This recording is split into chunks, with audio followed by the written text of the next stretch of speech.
If you have some overripe bananas on your counter and you're looking for something to make, this is the recipe for you. It's a banana bundt cake with cream cheese frosting. It's super delicious. You're gonna love it.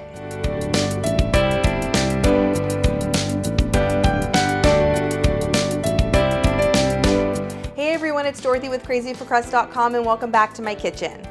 Today I'm showing you something delicious you can make with those overripe bananas that you bought at the store and forgot to eat. A banana bundt cake with cream cheese frosting. It's so delicious, so easy to make. You're gonna love this recipe. For more delicious desserts and easy recipes, be sure to subscribe to my channel. Now let's get in the kitchen. Start by whisking 1 teaspoon of salt, 2 teaspoons of baking soda with 3 cups of all-purpose flour. Whisk that together and then set it aside. And then add 4 overripe bananas to a small bowl and use a fork to mash the bananas. Did you know that you can freeze bananas? I know you can slice them and freeze them for smoothies, but you can also just pop them completely into the freezer with their peel, everything. They'll turn brown and be kind of ugly looking, but it's a great way to just save your bananas if you know you're gonna make banana cake or banana bread in the future. Just defrost them on the counter. They'll be kind of smushy and gross, but they're still perfectly great for baking. Once you finish mashing the bananas, set those aside and we'll start on the cake batter. Add 1 cup of unsalted softened butter to a large bowl, and then add 1/4 cup of granulated sugar with 1 cup of brown sugar. Use a hand or a stand mixer to mix that together until it's creamy. This is going to take a few minutes depending on your mixer. Once you have your mixture creamed, you're going to add 2 large eggs along with 1 teaspoon of vanilla. Then add in the mashed banana and mix those in.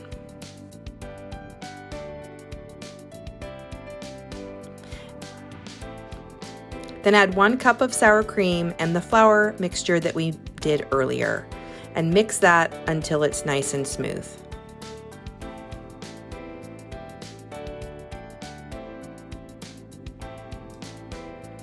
Once you have your cake batter, we're going to prepare our pan. Now make sure before you put your batter in your pan that you have greased the pan properly. I like to use the cooking spray that comes with flour. It's called baking spray, nonstick cooking spray, or you can grease and flour it. Just make sure to do that really well because all the nooks and crannies in your bundt pan, you don't want your cake to stick.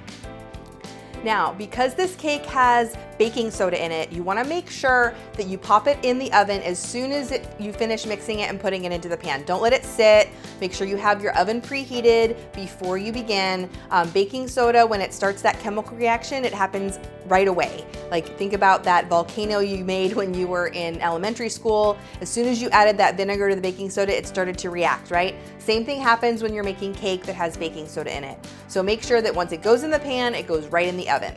Now a little trick for taking your cake out of your pan is to just let it cool for about 10 to 15 minutes and then invert it over onto your serving plate. I find that it comes out so much easier when it's warm, not super hot from the oven. You want it to set a little bit, but still warm. Now that we have the cake made, we are going to make the frosting, which is cream cheese. It's one of my favorite recipes. I've adapted this one from my best cream cheese frosting recipe.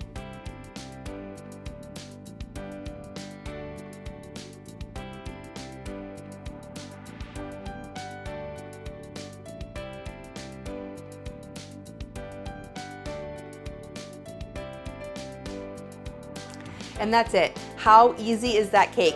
You can see that it's soft and it's moist and you can almost see that banana flavor in there from the color. This is one of my most favorite cakes. It's super easy to make and you can use those bananas that you bought and forgot to eat.